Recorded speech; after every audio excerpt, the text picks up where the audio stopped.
Recently China और Saudi अरब की oil companies ने आपस में एक एग्रीमेंट किया है जिसके अकॉर्डिंग दोनों कंट्रीज एक दूसरे को बहुत ही क्रिटिकल सिचुएशन में सपोर्ट करेंगे और ये भी डिस्कस हुआ है कि सऊदी अरब का चाइना को डॉलर्स की बजाय चाइनीज युआन में ऑयल देगा। अमेरिका के बार बार रिक्वेस्ट करने के बावजूद भी ओपेक कंट्रीज ने सऊदी अरब के कहने पर अपनी डेली ऑयल प्रोडक्शन की 2 मिलियन बैरल से भी कम करने का ऐलान कर दिया। इस ऑयल प्रोडक्शन का मतलब है कि ऑयल की प्राइस को ऊंचा करना और इसका सबसे ज्यादा फायदा रशिया को होने वाला है और इन्हीं दो न्यूज के आते ही वाशिंगटन को हिला कर रख दिया है। इस वजह से सऊदी अरब और यूएसए के बीच रिलेशन शदीद तनाव का शिकार हो गए हैं। सऊदी ने पहले से ही ओपनली रशिया को सपोर्ट किया है और इस पे जल्दी का काम सऊदी क्राउन प्रिंस मोहम्मद बिन सलमान ने जब ओपेक कंट्रीज की डिसीजन के बाद ये कहा कि अमेरिका बहुत से पार्टनर्स की तरह सिर्फ एक पार्टनर है, इससे ज्यादा कुछ नहीं। किसी जमाने में एक दूसरे के बहुत ही करीबी दोस्त आज एक दूसरे के दुश्मन क्यों बनने जा रहे हैं? पिछले 60-70 सालों में डॉलर को इस लेवल पर पहुंचाने वाला सऊदी आज आखिर क्यों डॉलर को तबाह करना चाहता है और सऊदी के इन डिसीजन का अमेरिका और पूरी दुनिया पर क्या असर पड़ने वाला है? इन सब सवालों के जवाब जानेंगे आज की इस वीडियो में। अगर आपने हमारे चैनल को सब्सक्राइब नहीं किया तो जरूर कर ले क्योंकि आपके लिए तो फ्री है पर इससे हमें बहुत सपोर्ट मिलती है। सऊदी और अमेरिका के रिलेशन की शुरुआत हुई थी 1933 में जब सऊदी किंग अब्दुल अजीज ने American oil company standard oil को ऑयल की खोज और उसे निकालने की परमिशन दे दी थी। उस जमाने में सऊदी के हालात बहुत ज्यादा खराब थे, हर तरफ सिर्फ सहरा में ऊंट और टेंट लगे हुए थे। लेकिन 1938 में ऑयल के बहुत ही बड़े रिजर्व्स मिलने लग गए और रेगिस्तान की किस्मत बदलने का आगाज हो गया। सऊदी अरब ने 1944 में अमेरिका को दहरान में एक एयरफील्ड बनवाने की इजाजत भी दे दी और इसके बदले अमेरिका ने सऊदी के साथ लैंड लीज साइन कर दिया, जबकि सऊदी अरब ने अमेरिका से बहुत सारे वेपन्स उधार लेना भी शुरू कर लिए। 1945 में सऊदी किंग और अमेरिकन प्रेसिडेंट के बीच में ये एग्रीमेंट हो गया कि सऊदी यूएस को बहुत ही कम प्राइस में ऑयल देगा और बदले में अमेरिका सऊदी को एक्सटर्नल दुश्मनों से प्रोटेक्ट करेगा और यही से इस टर्म यानी पेट्रो डॉलर का वर्ड शुरू हुआ।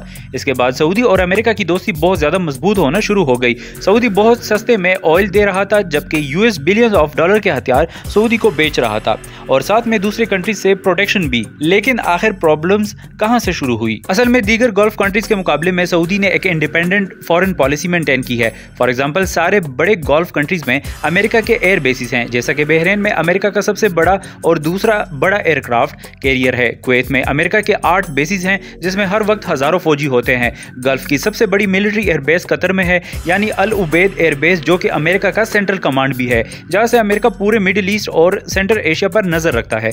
जबकि दूसरी तरफ सऊदी को इस बात पर हमेशा से काफी रिजर्वेशंस थी कि यूएस के एयर बेसिस या मिलिट्री बेसिस उनकी जमीन पर परमानेंट हो और इसकी सबसे बड़ी एग्जाम्पल है 1990 में होने वाली गल्फ वॉर, जिसमें बड़ी ही मुश्किल से किंग फहद ने अमेरिकन फौजियों को सऊदी की जमीन यूज करने की इजाजत दी। इवन 9/11 के बाद अफगानिस्तान पर हमले करते वक्त अपनी जमीन बिल्कुल भी यूएस को इस्तेमाल करने की इजाजत नहीं दी। और यहाँ पर बहुत इंपॉर्टेंट है उन ऑयल पर पाबंदियों को मेंशन करना जब 1967 से 1973 तक सऊदी ने यूएस पर लगाए थे। बेसिकली 1967 में अरब इजराइल वॉर के बाद सारे अरब कंट्रीज ने ये डिसीजन लिया था कि वो अमेरिका और यूके को इसराइल को सपोर्ट करने की वजह से ऑयल एक्सपोर्ट बिल्कुल भी नहीं करेंगे और ऐसा ही एक डिसीजन ओपेक ने 1973 में भी लिया और सिर्फ उसी एक साल में अमेरिका की इकोनॉमी को बहुत ही बुरी तरह दचका पहुंचा था, क्योंकि उस वक्त यूएस की इकोनॉमी अरब कंट्रीज से आने वाले ऑयल पर बहुत हैवीली डिपेंडेंट थी। तो अगर देखा जाए तो सऊदी और अमेरिका के रिलेशंस गिव एंड टेक की बेस पर चलते आए हैं। अब इस रिलेशन में ज्यादा डिस्टर्बेंस आना तब शुरू हुआ जब साल 2014 में जब बराक ओबामा ने ईरान के साथ न्यूक्लियर प्रोग्राम पर दोबारा से बातचीत शुरू की। जब ये बात शुरू हुई तो सऊदी को ये लगा कि पिछले सालों में यूएस ने सऊदियों को ईरान के खिलाफ इस्तेमाल किया है, लेकिन अब खुद से उनसे डील करने जा रहा है। सऊदी की नजर में ओबामा एडमिनिस्ट्रेशन डबल गेम खेल रही थी, एक तरफ अरब स्प्रिंग को बेक कर रही थी और दूसरी तरफ ईरान से डील कर रही थी, जबकि दूसरी ओर सऊदी से अनकंडीशनल सपोर्ट की डिमांड भी कर रहे थे। और इन्हीं खराब हालात की आग मजीद भड़काई जो बाइडन ने, जब उन्होंने डायरेक्टली जमाल खशोगी के मर्डर का कसूरवार सऊदी क्राउन प्रिंस को ठहराते हुए काफी क्रिटिसाइज किया। अब दूसरी तरफ सऊदी में कुछ सालों में डायनामिक्स काफी चेंज हो गए हैं और इसकी वजह है सऊदी प्रिंस मोहम्मद बिन सलमान। बिन सलमान को अनट्रेडिशनल और रिवोल्यूशनरी लीडर कहा जाता है क्योंकि वो ऐसे स्टेप्स ले रहे हैं जो पहले कभी किसी लीडर ने नहीं लिए, चाहे वो साल 2019 में शुरू होने वाली एंटी करप्शन मूवमेंट हो या फिर औरतों की ड्राइविंग की इजाजत देने वाले रिफॉर्म्स हो या फिर 2030 जैसे मास्टर प्लान हो। सऊदी क्राउन प्रिंस बहुत तेजी के साथ सऊदी को सोशल लिबरेशन की तरफ लेके जा रहा है और इसकी बहुत बड़ी वजह है कि सऊदी की यंग पॉपुलेशन के पास सिर्फ 2 टाइप जॉब्स ही हैं, या तो ऑयल इंडस्ट्री में नौकरियां करना या फिर गवर्नमेंट की नौकरी करना। लेकिन जितनी तेजी के साथ सऊदी की पॉपुलेशन बढ़ती जा रही है उतनी तेजी से ऑयल रिजर्व्स कम होते जा रहे हैं और ये रिजर्व्स अब इतने नहीं है कि सऊदी के इतने high standard of living style को ज्यादा अरसे तक मेंटेन किया जा सके। मोहम्मद बिन सलमान इसी सिचुएशन को चेंज करना चाहते हैं और इसीलिए विजन 2030 के बारे में प्लान्स बनाए गए हैं और इन प्लान्स को पूरा करने के लिए बहुत सारा पैसा भी चाहिए होगा। और पिछले कुछ साल सऊदी अरब के लिए बहुत टफ रहे हैं क्योंकि कुछ सालों में ऑयल की प्राइसेस काफी ज्यादा गिरने लगे हैं और इसीलिए सऊदी को अपने कैश रिजर्व्स यूज करने पड़े। लेकिन कुछ महीनों से अब दोबारा प्राइसेस बढ़ना शुरू हो गई हैं और इसकी मेन वजह रशिया यूक्रेन वॉर है। इस वॉर के बाद एनर्जी क्राइसिस आए क्योंकि इस वॉर की वजह से रशिया ने काफी कंट्रीज को अपनी गैस और ऑयल सप्लाई बंद कर दी है, जबकि बाकी कंट्रीज ने खुद रशिया पर बैन लगा दिया है। और इस बीच में अमेरिका यही सोच रहा था कि सऊदी अरब अपनी ऑयल प्रोडक्शन बढ़ा देगा, मगर ऐसा कुछ भी नहीं हुआ और इसी डिसीजन की वजह से ऑयल की प्राइसेस कुछ महीनों में डबल हो गई और साथ ही साथ सारा यूरोप गल्फ की तरफ देख रहा है। और अगर ये प्राइसेस ऐसे ही बढ़ती जा रही होंगी तो सऊदी अरब की सेल 2023 के एंड तक 280 बिलियन डॉलर तक जा सकती है। और अगर रशिया पर सैंक्शंस ऐसे ही लगती रही तो सऊदीया के फाइनेंशियल सिचुएशन के लिए ये बहुत ही अच्छा होगा। यहाँ तक तो सब कुछ स्मूथ दिखाई दे रहा है, लेकिन असल प्रॉब्लम तो आती है उस स्टेप को लेकर जो सऊदी अरब उठाने जा रहा है और वो है पेट्रो डॉलर को पेट्रो यॉन में रिप्लेस करना। मतलब आसान शब्दों में पेट्रोल को डॉलर की बजाय चाइनीज यॉन में सेल करना। और ये बात रशिया के यूक्रेन में वार शुरू करते साथ ही शुरू हो गई थी कि इंटरनेशनल ट्रेड को डॉलर की बजाय लोकल करेंसीज में शुरू कर लेना चाहिए। रशिया के पूरी दुनिया से कट ऑफ होने के बावजूद भी वो ऐसी मार्केट क्रिएट कर रहा है जहां वो डॉलर की बजाय अपनी लोकल करेंसीज में ट्रेड कर सकता है। ब्रिक्स कंट्रीज जिसमें इंडिया, चाइना, रशिया, ब्राजील और साउथ अफ्रीका शामिल है,